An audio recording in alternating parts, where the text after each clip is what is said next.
Assalomu alaykum qadrli kanalimiz a'zolari, mehmonlari. Bugungi video darsimizda kompyuter qurilmalariga Windows operatsion tizimi ISO fayllarni yuklab olish o'rganamiz. Demak, ISO fayl bizada tayyor установочный fayl hisoblanadi, ya'ni kompyuterga Windows o'rnatish uchun kerak bo'ladi. Demak, uni yuklab olish uchun brauzerga kiramiz, ixtiyoriy brauzerga. Xo'sh, qidirish bo'limiga yozamiz. Windows 10. Xo'p, demak, qidirish bo'limiga Windows 10 ISO demak skachat deb yozdim. Mana chiqib keladi. Barcha so'rovimizga javoblar chiqdi. Xo'p, demak, bunaqa ISO fayllar juda ham ko'p. Hozir internetda ya'ni turli ISO fayllar joylashgan. Faqat bularni bir-biridan farqini ajratib olishimiz kerak. Demak, birinchi mana chiqqani bu Microsoft korporatsiyasining saytidan yuklab olish mumkin. Mana obrazi. Xo'p, endi bunda faqat bitta farqi bu Microsoft korporatsiyasining o'zidan yuklab oladigan bo'lsak, bu ofitsialniy, ya'ni original ISO fayl bo'ladi, ya'ni original Windows hisoblanadi. Xo'p, bunda yana ozgina muammolar bo'lishi mumkin. Ya'ni demo versiya yoki qanchadir aktivizatsiyada muammolar bo'lishi mumkin. Va o'rnatgandan keyin, ya'ni Windows o'rnatgandan keyin ham qanaqadir kamchiliklar yoki biror bir insonga, ya'ni foydalanuvchiga ko'proq xalaqit beradigan komponentlar o'rnatilgan bo'ladi. Men endi o'zim doim ishlatadigan mana bu yerda doim o'zim yuklab oladigan saytim bor. Kirib ko'ramiz mana.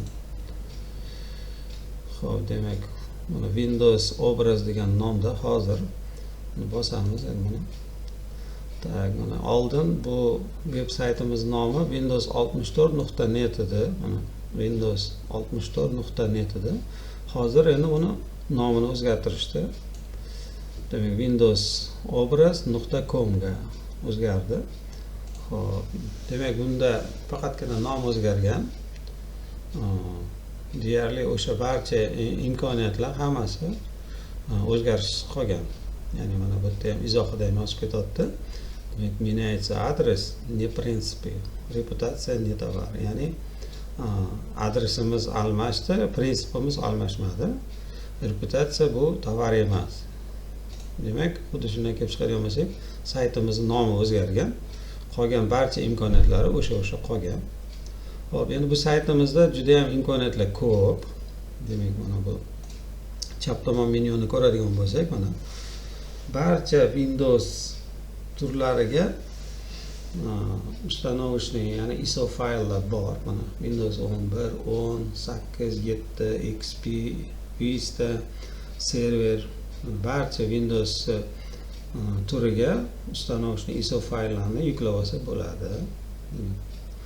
Xo'p, endi bu yerda yana bir narsaga e'tibor berishimiz kerak.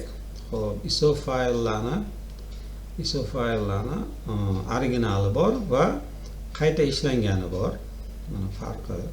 Demak, originali bor va qayta ishlanganlar bor. Mana. Demak, menga hozir 10 kerak, shuning uchun 10 ga kirib ko'raman. Mana originallarni ko'ramiz birinchi.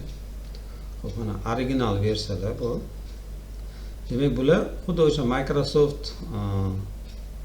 korporatsiyasining, ya'ni saytidan yuklab olgan Windowslardan bir xil, deyarli bir xil. Bularda o'zgarish kiritilmaydi asosan. Xo'p, demak, bularning mana turlari yoziladi. Windows 10, Professional, Enterprise, Home, ya'ni 3 ta versiyasida bor. Mana demak, bizda mana bu 22H2 demak bu bizda Service Pack raqami. Xo'p, demak, bunda ham Home, Enterprise ekan, Professional, Enterprise bu ham to'g'ri.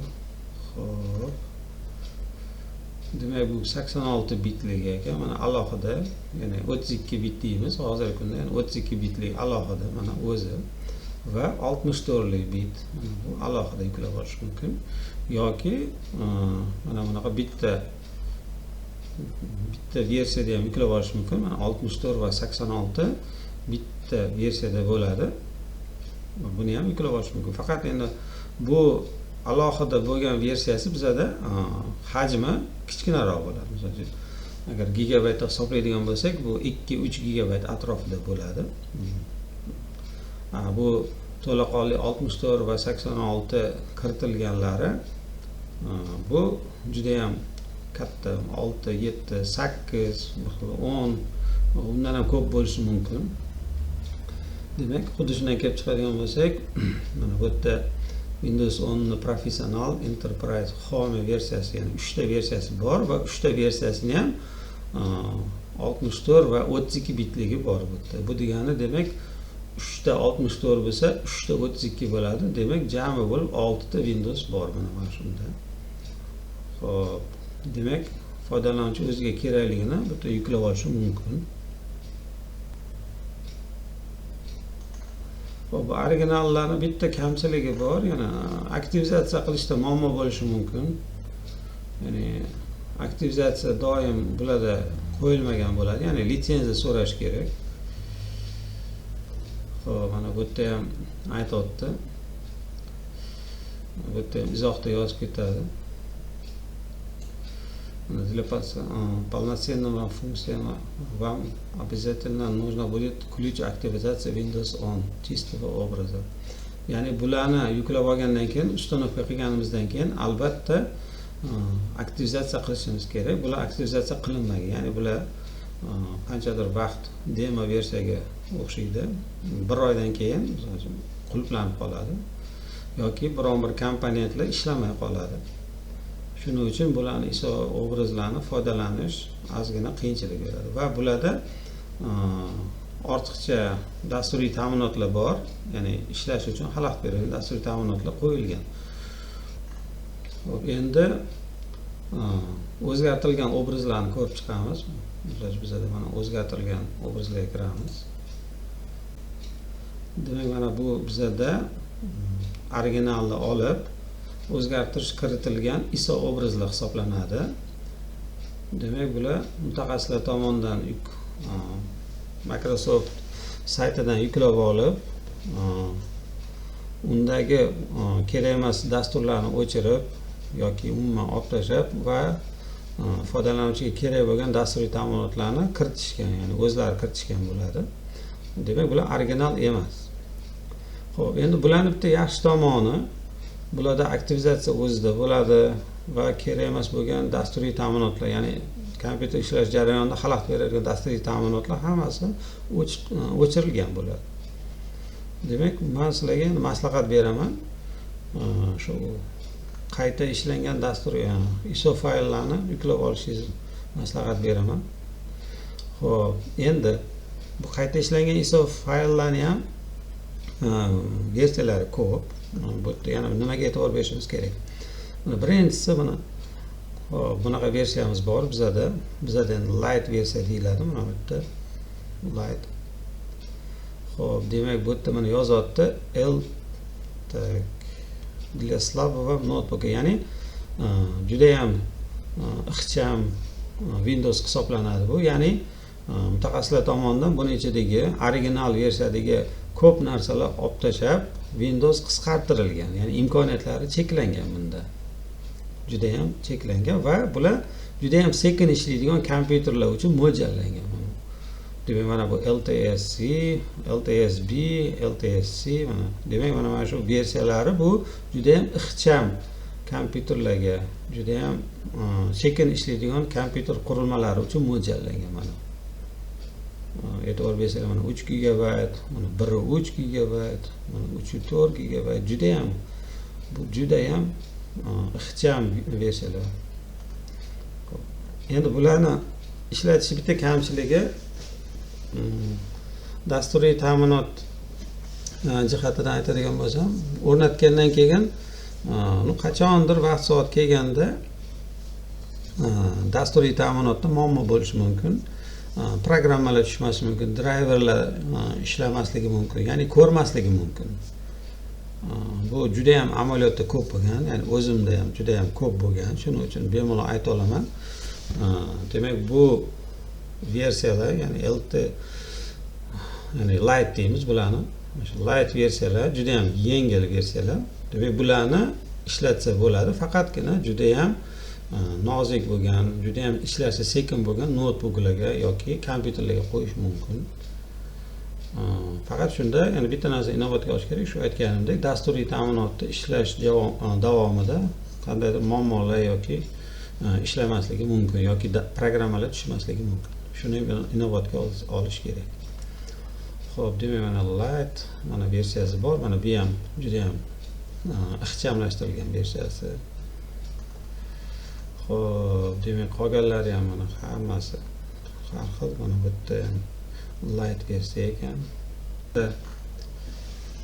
Qaysini tanlash kerak? Qaysini tanlash kerak? Xo'p, endi tanlashda birinchi nimaga e'tibor berishimiz kerak? Birinchi bo'lib biza Pro versiyani topishimiz kerak. Mana misol uchun mana Pro versiya.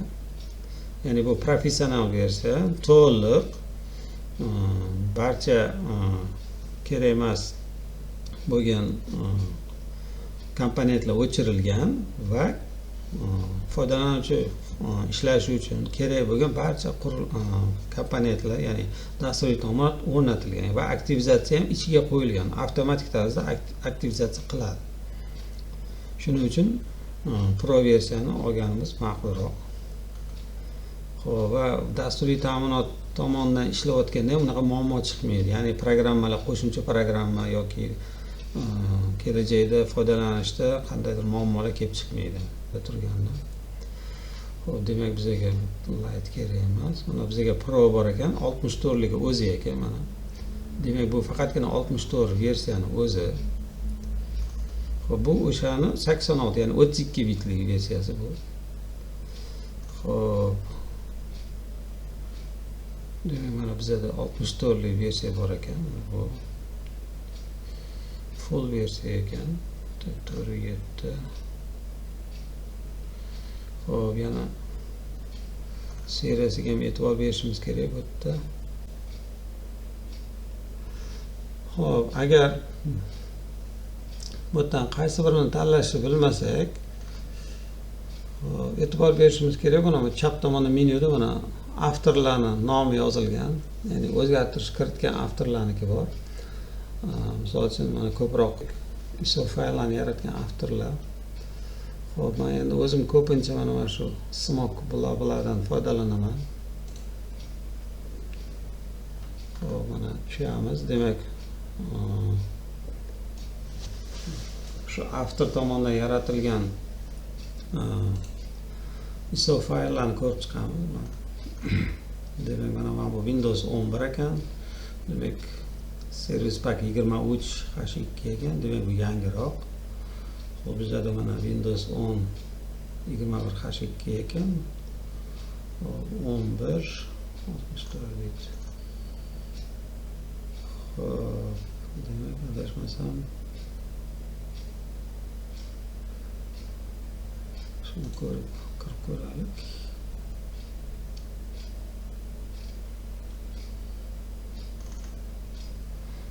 Xo'p, mana men topdim. Demak, bizda mana bu yerda izohlarda ko'rsatib ketgan, mana izohlarda nimalar bor, nimalar yo'q, hammasini yozib ketadi. Xo'p, demak, mana bu yerda yana to'laqonli izohdan o'qib olsak bo'ladi. Demak, обновление versiyasi, demak, Windows versiyasi mana. Demak, Windows 10 professional, домашняя, корпоративная va LTS bor ekan, ya'ni ixcham light versiyasi ham bor, mana light versiyasi ham bor. Demak, bitta ISO faylda 4 xil Windows bor, yana Windows 10 ning 4 xili bor ekan va albatta xuddi shularni yana 64 va 32 bitligi bor mana. Bu degani demak 4 ta bo'lsa, 4 ta versiya 64 va 4 ta versiyasi 32 bit bo'ladi. Bu jami shunda 8 ta Windows o'rnatilgan bo'ladi bunda. 8 ta Windows bemalol foydalansak bo'ladi. Xo'p, undan keyin o'qib chiqamiz. Demak, rus tili bor, ingliz tilida bor. Xo'p. Demak, mana tabletka degani bizga muhim. Ya'ni aktivizatsiya qilishni mana ko'rsatib ketadi. Demak, galochka qo'yishimiz kerak ekan, aktivirovanная установка. Ya'ni uстановка qilishdan oldin o'zi so'raydi, o'sha yerda aktivizatsiya qilish degan joyiga ptichka qo'yib ketamiz, galochka. Xo'p, demak, Microsoft korporatsiya saytidan olgan. Xo'p, avtori mana ismi bular va razmeri. Ya'ni bizda hajmi, ya'ni bu to'plamni hajmi bizda 9.33 gigabayt ekan. Xo'p, demak, juda ham katta. Boyga aytganda 8 ta Windows uchun bu juda ham katta hajm. Xo'p, demak, bu yerda o'rnatish uchun kerak bo'ladigan bizda parametrlar, ya'ni Windows o'rnatish uchun nimalarga e'tibor berishimiz kerak. Demak, qattiq diskimizda bizda 16 gigabayt 32 bitlik uchun, 20 gigabayt 64 bitlik uchun kerak. Xo'p, driverlar kerak, DirectX 9. Xo'p, undan keyin prosessorimiz 1 GHz bo'lishi kerak, chatotasi. Xo'p, undan keyin operativ xotiramiz 2 gigabayt 32 bitlik uchun, 4 gigabayt 64 bitlik uchun kerak bo'ladi. Xo'p, demak, bu yerda mana rasmda ko'rsatilgan qanday uстановка qilishlar. Demak, hisoblab chiqamiz. 1 2 3 4 5 6 7 8. Mana 8 ta Windows bor shunda.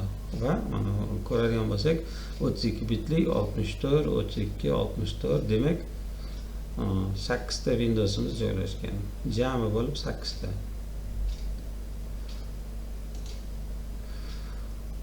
Xo'p, demak, aktivizatsiya qilishni ham ko'rsatib ketaman. Mana bu yerda xuddi shunaqa chiqadi. Uстановка qilishda bizda nima aytgan, ptichka qo'yib ketamiz. Mana aktivizatsiya qilish degan joyiga ptichka qo'ysak, o'zi avtomatik tarzda aktivizatsiya qiladi Windowsni. Xo'p, demak, qolganlari hammasi sostavlari nimalar borligiga qo'shimcha ma'lumotlar. Demak, endi yuklab olish. Bizga kerakli bo'lgan Windows ISO fayl tanlaymiz. Demak, bizga Lite kerak emas, bizga Pro kerak. Xo'p, demak, bizda mana mana shuni tanlaymiz. Kirib ko'ramiz. Xo'p.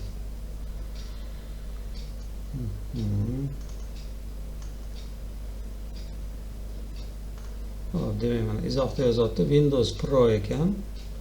Demak, bizga to'g'ri keladi. 64 bitli ekan. Demak, bu faqatgina bitta 64 bitlik va bitta Windows bor. Xo'p.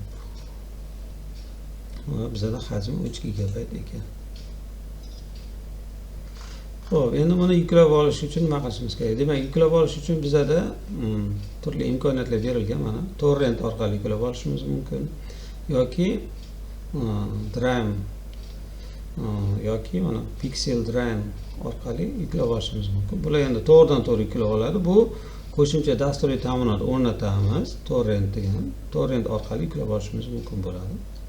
Xo'p, buning uchun birinchi to'g'ridan-to'g'ri yuklab olishni ko'rib chiqamiz. Mana bosamiz skачать Drive. Xo'p, demak, bizda 10 sekundda yuklab olish uchun havola yaratadi mana. Xo'p. Mana bizda havola yaratildi. Demak, mana Windowsimiz bor, mana. Demak, endi yuklab olishni bosamiz, mana dog'lantni bosamiz.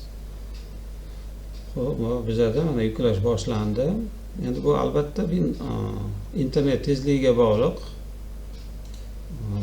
Internet tezligimiz qancha yuqori bo'lsa, bu juda ham tez tushadi. Xo'p, demak, bu yuklab olguncha yana asosiy sahifaga qaytamiz. Xo'p, yana bitta torrent orqali yuklab olishni ham ko'rsataman. Xo'p, buning uchun biz qo'shimcha dasturiy ta'minot qo'yishimiz kerak, ya'ni torrent o'rnatib olishimiz kerak. Xo'p, torrentni рабочий stolga olganman. Mana torrentimiz bor, ya'ni bu uстановка qiladigan dasturimiz. o'ng tomonni bosamiz va запустить от имени администраторni bosamiz. Xo'p. Далее. Xo'p.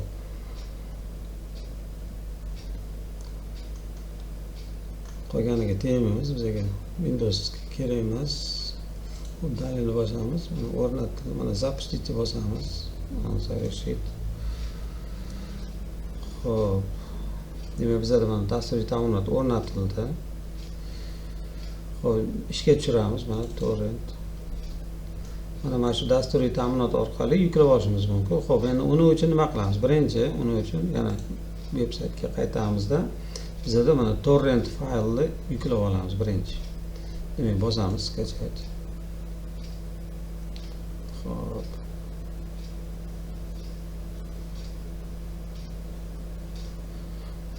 Mana bizda torrent fayl yuklab olindi mana. Torrent fayli. Xo'p, ana endi buni yuklashimiz uchun yana torrent dasturiga kiramiz va mana bu yerda bizda добавить torrent degani bor. Bosamiz. Xo'p, bizda загрузкада turibdi. Загрузка. Xo'p, открыть bosamiz. Xo'p, demak, yuklab oladigan joyimizni ko'rsatishimiz kerak. Xo'p, desktop, ya'ni рабочий stolga tushar ekan. Mayli, hozir tushsin.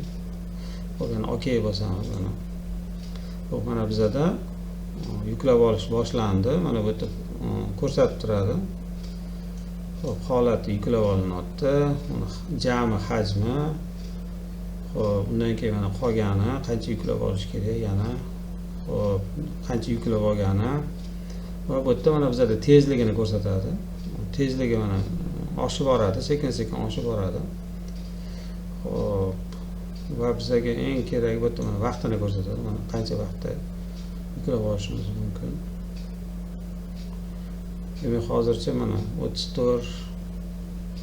Xo'p, demak, hozir 33 ga tushadi. Bu yana albatta bizning internet tezligimizga bog'liq. Mana shu tezligimiz qancha yuqori bo'lsa, u juda ham tez yuklab oladi. Tamam, foizini ko'rib turishimiz mumkin. Xo'p, mana bu yerda yana skачать degani ham yuklab olaylik. Mana. Xo'p. E'tibor berishingiz mumkin. Mana ikkita usulda yuklab oldik shu faylni mana. Demak, birinchisi to'g'ridan-to'g'ri silka orqali yuklab oldik va ikkinchisi bizda dasturiy ta'minot orqali yuklab oldik. Demak, siz xohlagan tanlashingiz mumkin. Agar ko'p joyda torrent fayl orqali yuklash taklif qilishadi, mana shu dasturiy ta'minot, ya'ni mana shu dasturiy ta'minot orqali yuklash taklif qilishadi. To'g'ridan-to'g'ri silkalar, ya'ni havolalar kamdan kam bo'ladi. Xo'p, demak, yuklab olishini kutamiz. Bizda 17 minut va 1 minut qoldi. Demak, ungacha men yana shu saytimiz qo'shimcha imkoniyatlarini aytib ketmoqchiman. Ya'ni aytganimdek, mana pastga tushamiz. Bizda qo'shimcha dasturiy ta'minot bo'limi ham bor. Mana programmalar bor. Mana. Ya'ni kompyuterga o'rnatish uchun juda ham qulay. Xo'p, bizda endi Belof bor. Mana shu. Xo'p, kiramiz. Belof o'rnatsak bo'ladi. Ya'ni bunda to'laqonli dasturiy ta'minotlar bor. Bu ham torrent orqali taklif qilyapti, mana yuklab olishni. Xo'p, buni ham yuklab olishimiz mumkin. Bosamiz, torrent yuklab olamiz birinchi.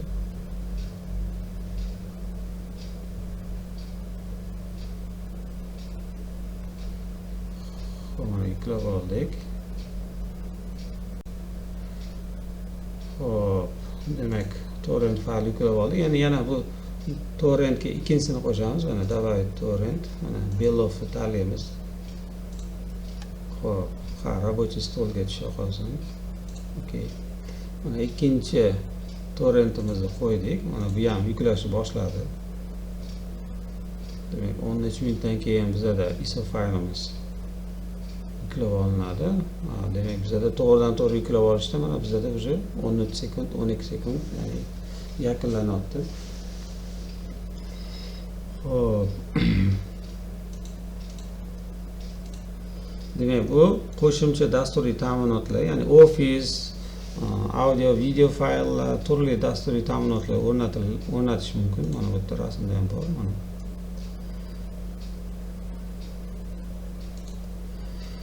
Xo'p. Bu juda ham yaxshi dasturiy ta'minot. Faqatgina yana bitta to'g'risini aytish kerak. Bu juda ham hajmi katta mana 41 gigabayt. Demak, buni foydalanish uchun albatta juda ham katta xotira kerak bo'ladi. Juda ham katta xotira talab qiladi. Xo'p, undan keyingi yana dasturiy ta'minotlarimiz bor. Driverlar kerak bo'ladi sizlarga. Ustanovka qilgan driverlar. Xo'p, mana bu yerda SoundDrive bor, juda ham yaxshi. Bu yerda ikkita versiyasi bor edi, mana 1711 bor mana.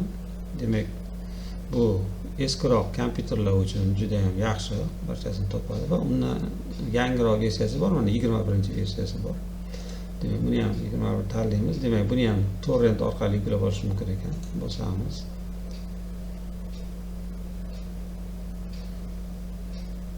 Hop, havolamiz tayyor bo'ladi. Mana yuklab oldik. Endi yana torrentga kiramiz. Mana torrent va yana torrent qo'shamiz. Mana endi SoundDrive tanlab, открыть bosamiz. Qolgan рабочий stolga deymiz. Xo'p. Mana bizda 3 ta torrent qo'shildi. Demak, dastur orqali yuklab oldik. Demak, e'tibor bersanglar, bu yerda mana juda ham sekin tortadi, bu yerda juda ham tezlik kam.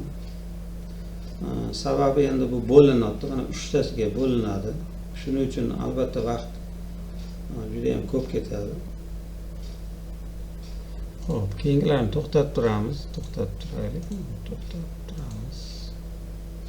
Xo'p, demak, faqatgina mana tezligi birinchisiga beramiz. Birinchisini yuklab olsin.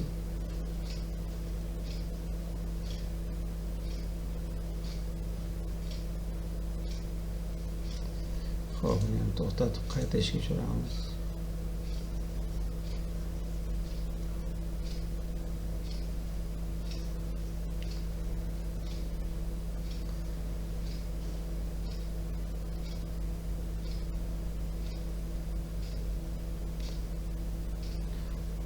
Xo'p, demak, buni yuklab olguncha xo'p, narigini ko'ramiz.